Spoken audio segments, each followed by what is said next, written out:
गणेशाय नमः। ओम गं गणपतये नमः। गणपति उवाच।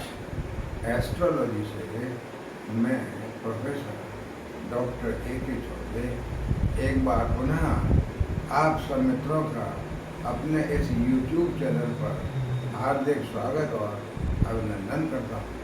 मित्रों नमस्कार। मित्रों, आज मैं उपस्थित हूँ एक बार फिर आपसे चर्चा करने के लिए। अपने ज्योतिष शास्त्र के हिसाब से हम चर्चा कर रहे थे कि अपनी कुंडली खुद देखें। उस सीरीज में हम आगे बढ़ रहे थे। अभी हमने अष्टम भाव से संबंधित बातें जानी। अब नवम भाव पर बात करेंगे। मित्रों, आप अगर मेरे चैनल पर पहली बार आए हैं तो इसको सब्सक्राइब कीजिए। चैनल को सब्सक्राइब करके बेल आइकन को प्रेस कीजिए और नोटिफिकेशन को जैसे नोटिफिकेशन ऑन करके उस पर ऑल प्रेस कीजिए। तो मित्रों, ये ज़रूरी है। मेरा नया चैनल है, इसको प्रोत्साहन देने के लिए आप लोग आते हैं, व्यू करते हैं, पढ़ते हैं, देखते हैं, लेकिन सब्सक्राइब नहीं करते। तो सब्सक्राइब करेंगे तो मुझे लगेगा हाँ बहुत ही ज़्यादा लोग इंटरेस्टेड है उसको देखने में, और उनके लोगों के नाम भी आते हैं। तुम्हें इसमें पता चल जाता है कौन कौन सब्सक्राइब कर रहा है। तो मित्रों, ये मेरी रिक्वेस्ट है कि मेरे चैनल पहली बार आए हैं तो सब्सक्राइब तो करें और लाइक भी करें। उसको अच्छा लगता है तो मैं जो वीडियो बना रहा हूँ वो लाइक करेंगे तो मुझे और प्रोत्साहन मिलेगा। और अपने दोस्तों को शेयर करें, अधिक से अधिक लोगों को लाभ होगा। तो मित्रों, मैं आज बात कर रहा हूँ अपनी कुंडली स्वयं देखेगी सीरीज में। अब नवम भाव पर हम चलते हैं। हम देखते हैं कि नवम भाव क्या भाव है। नवम भाव भाग्य का भाव कहलाता है, त्रिकोण कहलाता है। वहाँ पर जो भी ग्रह पहुँचेगा वो भाग्य को, अच्छे ग्रह वो भाग्य का वर्धन करेंगे। दुष्ट ग्रह, क्रूर ग्रह हो सकता है उतना न करें, लेकिन वो भी अगर क्रूर ग्रह डिपेंड करता है किसके साथ बैठे हैं, कौन सी राशि में बैठे हैं। अदरवाइज ज़्यादातर ग्रह वहाँ आकर के आपके भाग्य को बढ़ाएंगे ही। तो नवम भाव आपके भाग्य को बढ़ाता है। नवम भाव से आप क्या पता लगाते हैं? आपका भाग्य, अब भाग्य अच्छा हो गया तो सब कुछ अच्छा होगा। फिर तो लाभ ही लाभ है। आपके अधिकार क्या है? आपको क्या हुकूमत उच्च पद दे रही है, विदेश यात्रा दे रही है, भाग्य उदय हो रहा है, कहाँ हो रहा है भाग्य उदय, आपके विचार कैसे हैं, आपके सद्गुण हैं, आपकी कैसे हैं। नवम भाव के अंतर्गत ये सब बातें आती हैं कि मानव जीवन आपका कैसा बीतेगा, भाग्य से पता लग जाएगा। भाग्य अच्छा है तो आपका जीवन अच्छा बीतेगा। आप नेता बनेंगे, उच्च पद पर आएंगे नहीं आएंगे, भाग्य अच्छा होगा तो सब हो जाएगा। तो नवम भाव में फिर हम ये देखते हैं कि यहाँ पर ये जो कौन सा ग्रह बैठा है उसकी दृष्टि कहाँ कहाँ पड़ रही है। पंचम दृष्टि है, तृतीय दृष्टि है, या सप्तम दृष्टि है, अष्टम है, दशम, नवम जो भी है, वो दृष्टि कहाँ कहाँ पड़ रही है, किस किस भाव को बढ़ा रही है, उसकी शक्ति या कम कर रही है, निगेटिव कर रही है। और नवम भाव में बैठे हुए ग्रह पर कौन कौन ग्रह दिख रहे हैं, उन पर क्या असर हो रहा है, उसकी शक्ति को बढ़ा रहे हैं या नुकसान दे रहे हैं, ये सब बातें देखी जाती हैं। तब पता लगता है कि नवम भाव से क्या।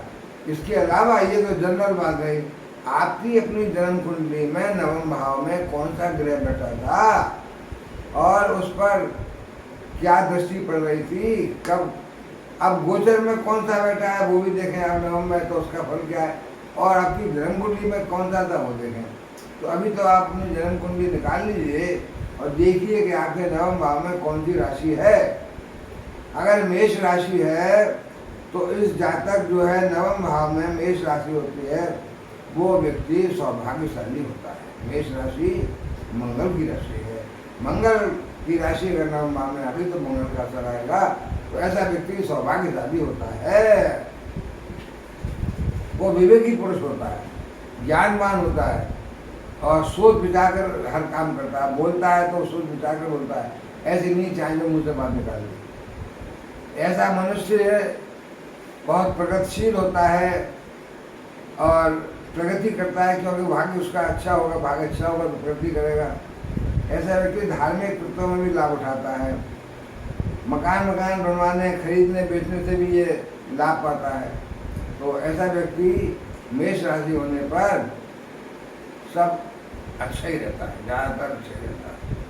अगर वृषभ राशि हो तो ऐसा व्यक्ति नवम भाव में वृषभ राशि होने पर विद्वान तो होता है, सचरित्र होता है कि वृषभ राशि शुक्र की राशि है, समय की गंभीरता को पहचानता है और विवेकपूर्ण कार्य करता है। इसका मध्य जीवन का काल यानी 30, 35, 36 साल का काल जो है उसमें उसका पूर्ण भाग्य हो जाता है। और पूर्ण शिक्षा में थोड़ा सा हो सकता है, स्टार्टिंग में कष्टकारक रही हो, लेकिन बाद में शिक्षा उसको पूर्ण शिक्षा मिलती है और ठीक ठाक शिक्षा प्राप्त कर लेता है। जीवन में आगे बढ़ने के निरंतर अवसर आते हैं। जो वृष राशि शुक्र की राशि है, शुक्र मदद करते हैं। तो ऐसा व्यक्ति भोग विलास में, सजावट की चीज़ों में ज़्यादा धन खर्च करने वाला, सुगंधित चीज़ों में, और इसका व्यापार भी करेगा तो फैंसी स्टोर्स का, सुगंधित चीज़ों का, स्त्रियों से संबंधित वस्तुओं का व्यापार करेगा, उसमें लाभ होगा। अगर मिथुन राशि जिसके नवम भाव में बैठी है तो ऐसा व्यक्ति सौम्य स्वभाव का, सुशील स्वभाव का, सात्विक वृत्ति का होगा, धार्मिक कार्यों में रुचि रखेगा। कि मिथुन राशि बुद्ध की राशि है, बुद्धिमान होगा, बहुत ज़्यादा धार्मिक कट्टरता नहीं होगी इसके अंदर, नॉर्मल होगा, अपने को हिसाब से ढाल लेगा और ज़्यादा रूढ़ियोंवादी नहीं होगा। जीवन के इसको भी 25-26 साल के बाद इसका भाग्योदय हो जाता है। कार्य में बहुत व्यस्त रहता है, धन संचय करना, कला में निपुण होता है और इसका जीवन ठीक ही रहता है, सम्मान मिलता है, उच्च विचार होते हैं, सद्गुणी होता है, समाज में प्रतिष्ठा पाता है। तो वृषभ राशि वाला व्यक्ति भी अच्छा ही रहता है। जिस जातक के नवम भाव में कर्क राशि हो, नहीं मिथुन राशि हो, मिथुन राशि से भी जो है, मिथुन राशि तो हो गया। जिस व्यक्ति के कर्क राशि हो वो व्यक्ति नवम भाव में कर्क राशि हो तो ऐसा व्यक्ति भावुक होता है, कल्पना प्रिय होता है।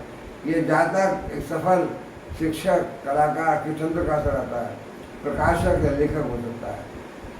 ये वायु थोड़ा सा रियोमेटिक बीमारियां इसको हो सकती हैं, क्योंकि चंद्रमा का आता है, चंद्रमा शीतल का कारक है। वायु विकार हो सकते हैं, कफ विकार हो सकते हैं, कफ वायु। और जीवन के मध्य काल में इसको कई उतार चढ़ाव देखने को मिलते हैं, धन की हानि हो सकती है, लेकिन जातक प्रौढ़ावस्था आते आते बस हो जाता है, सुधर जाता है। इसको पेट संबंधी, कफ संबंधी, वायु संबंधी बीमारियाँ हो सकती हैं। तो चंद्रमा का असर है। जिस जातक के जीवन में सिंह राशि हो, सिंह राशि होने से वो जातक की जन्म कुंडली में नवम भाव में सिंह राशि हो तो वो धर्म का विरोध करने वाला होता है, थोड़ा सा नास्तिक टाइप का होता है, कट्टर होता है अपनी बातों में और धार्मिक कट्टरताओं का विरोध करता है, बहस भी करता है। पर ऐसा व्यक्ति समाज में सम्मान तो पाता है, जो उसकी जो भी निष्ठा है उसके हिसाब से। जो लोग धर्म में विश्वास नहीं करते हैं वो लोग तो सम्मान देगा उसको, तो सम्मान तो पाता है। जीवन के मध्यकाल में कई उतार चढ़ाव देखने को मिलते हैं। जातक अपने जीवन को सफल बनाने की भरपूर कोशिश करता है। जिस जातक के जीवन में सिंह राशि आती हो नवम भाव में, तो जातक की जन्म कुंडली में सिंह राशि होने से धर्म का विरोधी होता है, मानव धर्म में श्रद्धा तो रखता है, धर्म के दुर्बल पक्ष पर वो बहस भी करता है, भाग इसका साथ देता है, परंतु उसकी प्रत्येक कार्यबुद्धि के बीच में व्यवधान तो आता ही है। ऐसा व्यक्ति चाहते हुए भी अपने अधिकारियों को संतुष्ट नहीं कर पाता। जातक का समाज में सम्मान तो होता है और वो व्यक्ति कठोर परिश्रमी होता है, परिश्रम को ही अपना जीवन समझता है और यात्रा बहुत होती है उसके जीवन में, और यात्रा प्रिय होता है। इसका काम भी ऐसा होता है जिसमें यात्रा ज़्यादा हो। जिस जातक के नवम भाव में कन्या राशि होती है वो जातक विलासी प्रवृत्ति का होता है और अपने परिवार और पुत्र पत्नी से विशेष से करने वाला जातक जीवन में सफलता प्राप्त करता है। अन्याय एवं पक्षपात का प्रबल विरोधी होता है। लोगों की वाहवाही लूटती है, प्रशंसा लूटता है लोगों की, उच्च पद प्राप्त करता है, धनवान होता है, धनी होता है और इसको अगली अवस्था में ही 22-23 अवस्था में इसको सफलता मिल जाती है जीवन में। जिस जातक के नवम भाव में तुला राशि हो, वो व्यक्ति धर्म से डरने वाला तथा धर्म के खिलाफ कार्य करने में हिचकिचाएगा, डरेगा। ऐसा व्यक्ति बाल्यावस्था में इसको काफ़ी परेशानियां देखने को मिलती हैं तथा इसकी प्रगति बहुत धीमे धीमे होती है। शिक्षण काल में भी कई व्यवधान आते हैं। इसको पढ़ाई लिखाई में थोड़ा दिलचस्पी कम होती है तो पढ़ाई रुक रुक के होती है। ये भोग विलास का इच्छुक होता है। नौकरी की अपेक्षा से व्यापार में विशेष लाभ भी होता है। नेतृत्व कार्य में भी ये जातक अग्रणी होता है, लीडर बनता है। यात्राएं इसके भाग में बहुत होती हैं, घुमक्कड़ प्रवृत्ति होती है इसकी। इसका भी भाग्योदय जल्दी हो जाता है 23-24 साल की अवस्था में। जिस जातक के नवम भाव में वृश्चिक राशि हो, वो जातक पाखंड करता है, पाखंड प्रिय होता है। वृश्चिक राशि ये मंगल की राशि है।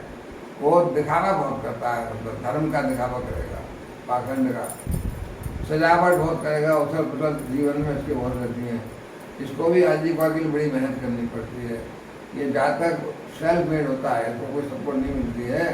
बड़ा साहसी होता है, बड़े अपने साहस के, अपने कार्यों के द्वारा ये जीवन में सफलता प्राप्त करता है अपनी मेहनत से। इसको किसी और की सहायता नहीं मिलती है। ये भी जीवन में बहुत यात्रा करता है और यात्राएं भी सफल होती हैं इसकी। जिस जातक के नवम भाव में धनु राशि हो, वो जातक शांत, सौम्य, सरल स्वभाव का होता है। कि जातक नवम भाव धनु राशि मीन्स बृहस्पति। बचपन ठीक हो जाता है, परंतु जीवन के मध्य काल में इसे कठिन परिश्रम करना पड़ता है। कठिन परिश्रम करने से ये अर्जित करता है धन और उपार्जन करता है। ये नाविक हो सकता है, समुद्रयान में, वायुयान में चालक हो सकता है। इस प्रकार की नौकरी में इसको फायदा होता है। परिवार समाज में सबका प्रिय होता है। जीवन के मध्य काल में इसको ख्याति मिलती है। 40-45 साल पे जाकर इसको उच्च पद प्राप्त होता है। यात्राओं का भी इसको जीवन में बड़ा महत्व होता है। यात्राएं करता है, उसको यात्राओं से लाभ मिलता है। जिस जातक की नवम भाग्य में, नवम हाउस में मकर राशि, तो मकर राशि वाला जातक राजनीति में पटु होता है। ऐसा व्यक्ति लोगों के साथ असंभव सी जो कार्य होते हैं उनको भी कर लेता है, परंतु इतना होते हुए है आपका भला नहीं करेगा, अपना भला ही करेगा। दूसरों की कार्य प्रणाली ये आसानी से सीख लेता है और सीख के फिर अपना जो अपने काम अधूरे पड़े होते हैं उनको पूरा करता है। भाग्य से निरंतर छल करता रहता है तथा भाग्य वृद्धि में इसको सफलता आती है। शत्रुओं का इसको भय रहता है। ऐसा व्यक्ति लालायत रहता है, प्रसिद्धि के लिए निरंतर ऊपर उठने के लिए प्रयत्न करता है।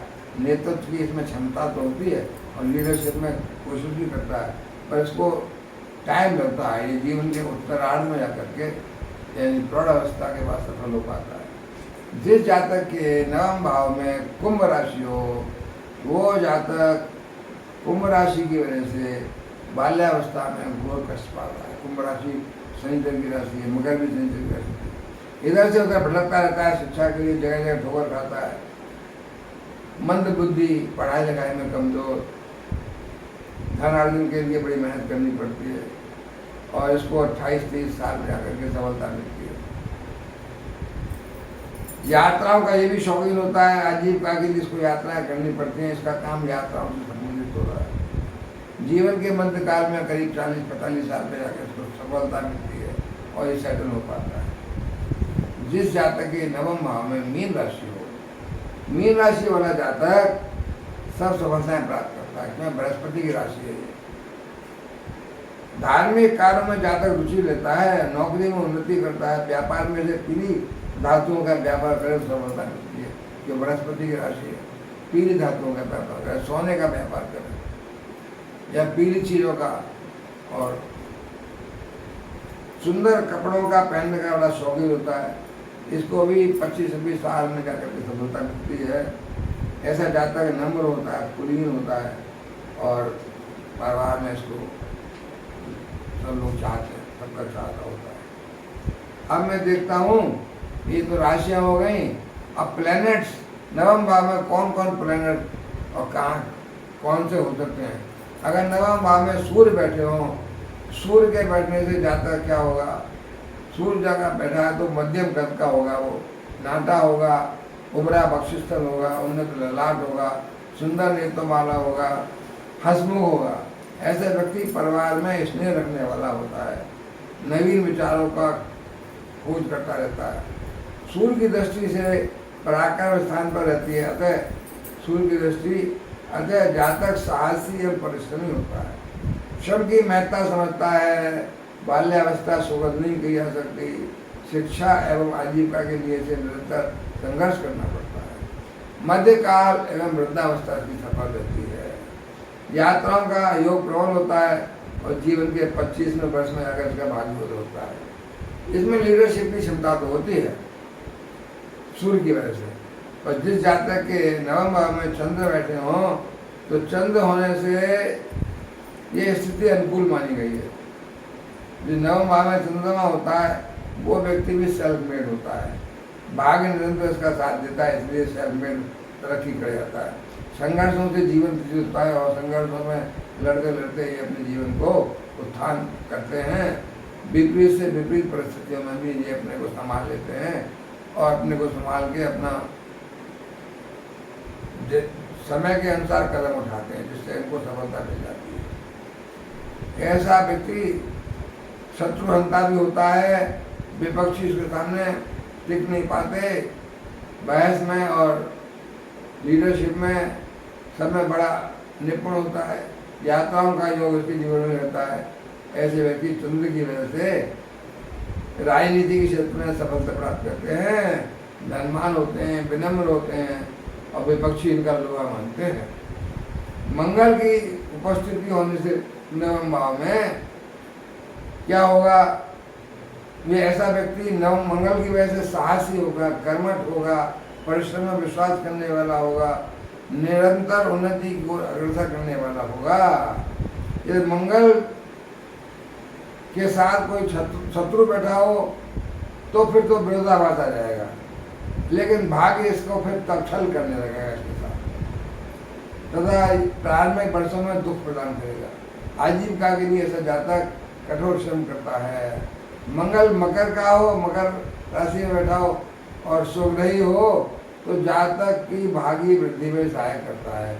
विद्या में रुचि रखने वाला, सचरित्र सरल जीवन व्यतीत करने वाला ऐसा व्यक्ति नम्र स्वभाव का होता है। जिस जातक के नवम भाव में बुध राशि हो, नवम भाव में बुध राशि होने से जातक चतुर एवं विनम्र होता है, परिश्रम करने में तत्पर रहता है और ऐसा जातक शीघ्र ही लोकप्रिय हो जाता है। जीवन में यह अत्यंत तेजी से प्रकाश में आता है, उन्नति पथ पर अग्रसर होता है तेजी से, और जीवन में ऐसे निरंतर दोस्तों से और अन्य व्यक्तियों से परेशानियां तो मिलती हैं, घात प्रतिघात मिलते हैं, पर उनको सबको सहता हुआ ये बहुत जीवन वाला होता है और आगे बढ़ता रहता है। इसका जीवन में जल्दी 17, 18, 20 साल से पहले इसका भाग्योदय हो जाता है और उच्च कोटि का मकान वकान से मिलता है इसको।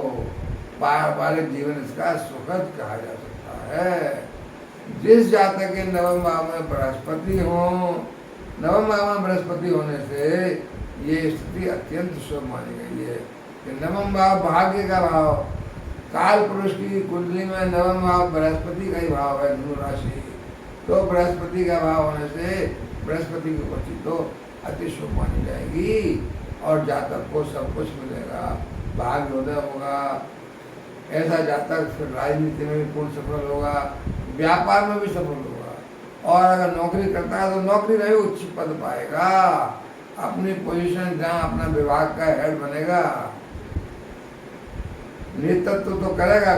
ऐसा व्यक्ति शीघ्र ही सब कुछ पा जाता है और सबका पद प्रतिष्ठा प्राप्त करके सबका प्रिय होता है। जिस जातक के नवम भाव में शुक्र बैठे हो, शुक्र बैठे तो शुक्र वाले क्या होता है, इसका जीवन बड़ा संयमी जीवन होता है। इसका भाग्योदय इसका भी 22 साल में हो जाता है, बाल्यावस्था बड़े आनंद से बीतती है।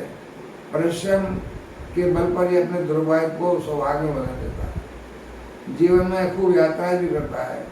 धार्मिक क्षेत्र में सफलता मिलती है, सामाजिक कार्यों में सफलता मिलती है। ऐसा जातक रूढ़ियों का पालन करता है, रूढ़िवादी होता है, पर पारिवारिक जीवन में सफल श्रेष्ठ माना जाता है तथा मानव जीवन में उच्च पद प्राप्त करता है, उच्च श्रेणी में आता है। शनि वाला जातक जिसके नवम भाव में शनि हो, उस मनुष्य को जीवन में राजनीति में निपुण होता है। वो बाचाल होता है, बहुत बोलने वाला, तो राजनीतिक ऐसे होते हैं जीवन का प्रारंभ उसका सामान्य होता है, परंतु समर्थ होने पर यह परिस्थितियों को अपने अनुकूल बना लेता है।